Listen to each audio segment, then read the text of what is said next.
viu, Juliana, pelas informações, obrigada pela participação.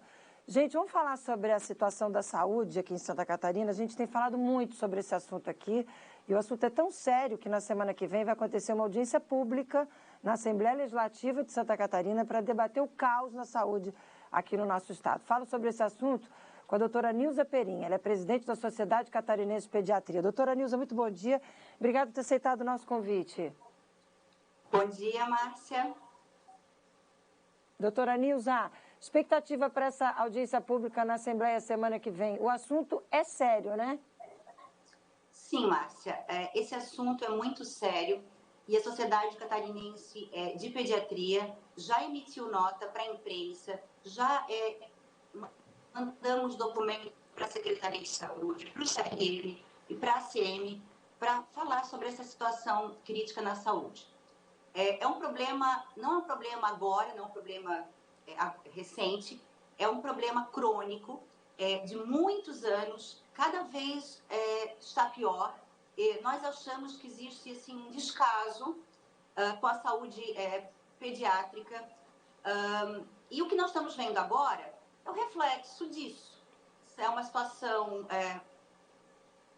grave, e principalmente que agora aumentaram o número de infecções respiratórias, mas não eu gostaria de salientar que não é uma situação pontual, é uma situação previsível, né? E nós já havíamos alertado as autoridades sobre isso. E eu até queria reforçar aqui contigo que já no início do ano, a Sociedade Catarinense de Pediatria entrou em contato com a Secretaria de Saúde solicitando a abertura da emergência do Hospital Regional. E até agora, essa emergência não foi aberta. Isso poderia ajudar um pouco, claro que não poderia resolver o problema, mas melhoraria um pouco, porque aquela emergência do regional, ela atende mais ou menos até 5.000 pacientes por mês. E é uma medida que poderia ter sido feita com antecipação. E até agora nós não temos prazo para abrir. E qual é a justificativa, hein, doutora Nilza? Porque a gente já entrevistou aqui o secretário Fagundes, que voltou a ser secretário adjunto. No momento que ele estava como secretário efetivo de saúde, ele esteve com a gente aqui e nós questionamos essa situação do hospital, da emergência do hospital regional. Ele disse, não, em breve estaremos abrindo, estaremos reabrindo, enfim. E ficou no em breve, não reabriu coisa nenhuma. O atual secretário da saúde também não gosta muito de conversar com a gente, não sei qual é o problema que ele tem com a gente já convidou, ele não gosta de vir aqui, mas tudo bem, não tem problema não. Mas a gente já pediu entrevista para ele, a gente já manifestou curiosidade com relação a essa questão da emergência do regional e também não nos respondem. O que para vocês, médicos, eles dizem? Nós recebemos a mesma comunicação, nós recebemos uma resposta formal à nossa carta e foi falado a mesma coisa, que em breve nós abriremos, estamos providenciando. É a mesma dúvida que você tem, nós temos também. Não se sabe nunca os reais motivos. E nós estamos acostumados com isso, né, Márcia? Quem trabalha na saúde está acostumado com isso. Quando surge um problema, tu sabes como é. Sempre estamos providenciando, vamos reabrir, já estávamos vendo. É sempre assim. São respostas vagas e são respostas de situações paliativas. Então, nós não sabemos, na verdade, o real motivo. Eu acho que, na verdade, é falta de planejamento. Não concordas comigo? Que a questão de planejamento não se deixa instalar o caos e depois começa a correr atrás do prejuízo. Vamos abrir agora a UTI, abrir não sei quantas UTIs, nós vamos abrir tantas UTIs. Sim, mas também não é uma coisa pontual. São vários pontos. Essa situação de agora, ela é decorrente de vários motivos. Não é só um. Então, essa situação, eu acho que precisa planejamento. A saúde, ela não pode ser planejada a cada 4 anos. Tem que ter um planejamento a longo prazo. E o que a gente vê são essas ações de governo pontuais, muda o governo, parece que as coisas são esquecidas. Então, assim, precisa ter um olhar para a saúde. Não adianta agora as autoridades fazerem essas medidas pontuais, mas não dar continuidade a essas ações. Até porque queria que a senhora explicasse para o nosso telespectador o que significa abertura de leito de UTI. Porque o governador, que está em franca campanha de reeleição, né, tá deflagrada a campanha de reeleição, está inaugurando aí. Ontem inaugurou umas UTIs, aí tem aquelas imagens lindas, palmas. Eu fiquei vendo aquilo e falei, gente... Então vamos explicar para o telespectador o que significa isso. Quando diz que abriu, não é assim, né, doutora Nilza? Não é que abriu e já vai sair funcionando e está tudo certo. E 10 leitos a mais ou 10 leitos a menos, essas alturas do campeonato não vão fazer diferença nenhuma, né?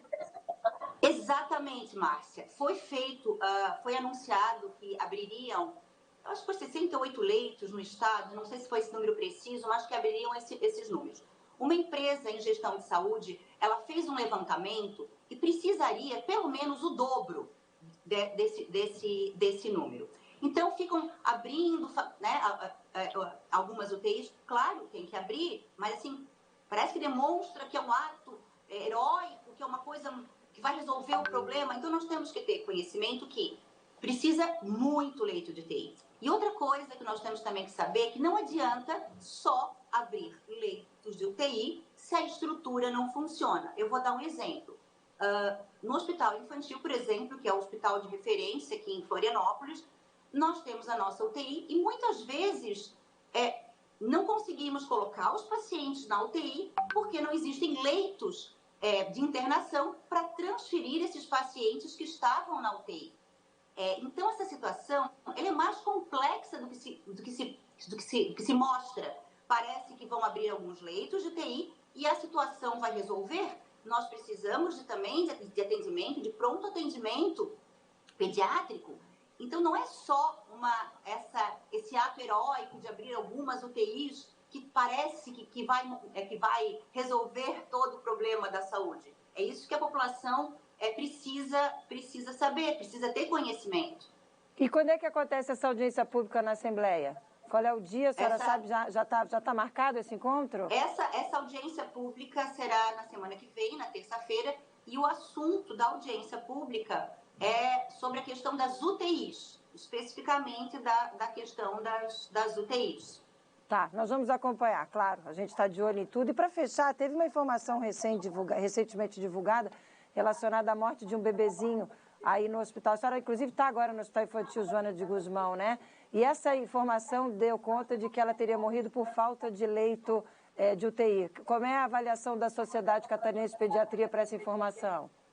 Ô, Márcia, a Sociedade Catarinense de Pediatria, ela não pode dar uma opinião precisa sobre determinado fato se não vivenciou, se não participou do atendimento. O que eu posso te dizer é que os atendimentos da emergência do Hospital Infantil, na medida do possível, eles são muito bem feitos. As equipes, elas têm trabalhado numa situação de estresse, vocês não podem imaginar o que é trabalhar numa emergência com essas condições. Mas todos os pacientes, eles são atendidos, inclusive, Márcia, tem vários pacientes, olha só, em ventilação mecânica na emergência, porque não tem vaga na UTI. Então, sempre que precisa, os médicos intensivistas, os anestesistas, o primeiro atendimento, e os pacientes não ficam sem atendimento, mas não tem como ficar tendo pacientes graves, né? E a informação, se vocês forem falar com os governantes,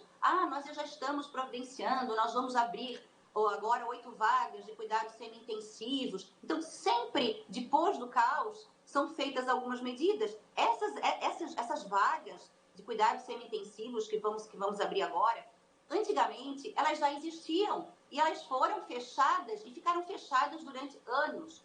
Foi para a reforma, nunca abriu, depois a falta de funcionário. Então, vão abrir algumas vagas de cuidados semi-intensivos aqui no Hospital Infantil, mas é uma ação que tem que ser feita, mas também não é a resolução de todos os problemas. A criança, mas só para fechar, a criança morreu por falta de leito de UTI, ou a criança tinha um quadro... Márcia, como eu falei, eu não posso te dar a informação precisa, mas as informações que era um caso muito grave, uma criança com quadro muito grave, e que foi feito atendimento, ela ficou na emergência recebendo atendimento, né? E não tinha vaga de UTI no momento, mas que o primeiro atendimento foi feito. Então, não sei, como eu te falei, eu não posso te informar esse caso, mas era um caso muito grave. E, infelizmente, mesmo apesar de todos os atendimentos, quem trabalha com saúde sabe, existem óbitos na UTI, existem, infelizmente, óbitos na emergência, certo? E agora, particularmente, repercutiu porque a criança realmente faleceu e faleceu na emergência. Não tinha sido transferida para a UTI. E todo o atendimento foi feito na emergência. Bom, a gente entrou em contato com a Secretaria da Saúde, que diz que não foi por falta de leito, enfim, que está apurando, que está investigando. Claro, a gente vai continuar acompanhando e dividindo aqui com o telespectador também. Doutora Nilza, eu não preciso nem dizer, né? Espaço aqui aberto, SENOAR, à sua disposição, à disposição da Sociedade Catarinense de Pediatria, para a gente trazer informações e novas notícias com relação a tudo isso aqui para o nosso telespectador. Se precisar, por gentileza, chama, avisa, que a gente chama, a gente traz o alerta para o telespectador, porque também a gente tem que pedir para a população fazer a parte dela, né? Não adianta ficar levando as crianças por qualquer razão para o serviço de saúde, porque isso tudo é uma bola de neve, né? Vai aumentando e piorando a situação, não é isso? Para a gente fechar. Com certeza, Márcia.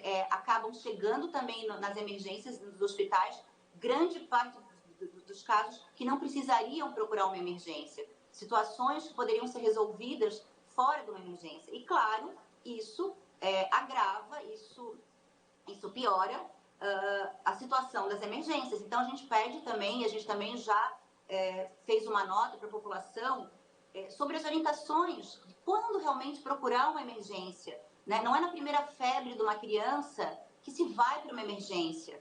Né? Existem situações assim, muito, muito simples que nem precisariam, muitas vezes, um atendimento médico inicial, mas a primeira febre, os pais trazem uma emergência. E isso põe as crianças em risco também, porque essas crianças vão ter contato com infecções e não pode até pegar algumas infecções respiratórias, por exemplo, e também sobrecarrega o sistema de saúde.